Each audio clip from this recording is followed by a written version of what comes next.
Moja ya habari ambayo inachukua headline Tanzania kwenye upande wa michezo ni kuhusiana na sakata la dabi ya Kariakoo kuelekea Juni 15, yani ikiwa imesalia siku moja tu ambayo ni kesho, nikimaanisha kesho kutwa.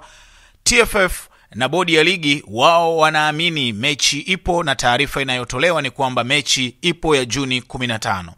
Lakini upande wa Simba wao pia wako kwenye maandalizi ya kujiandaa na dabi ya Kariakoo ya siku hiyo ya Juni 15. Upande wa Dar es Salaam Young African wao wanashikilia msimamo wao wa hatuchezi. Na jana Simba wakatoa taarifa wakasema kwamba kama mechi ya tarehe 15 haitochezwa, na wao hawako tayari tena kucheza mechi yoyote ile ambayo itapangwa na bodi ya ligi au na TFF. Tuachie mbali masuala ya madeni. Sasa taarifa mpya ninayekuletea muda huu wewe mdau wa soka ni Rais wa Jamhuri ya Muungano wa Tanzania Dr. Samia Suluhu Hassan amekutana na kufanya mazungumzo pamoja na viongozi wa timu za Simba na Yanga.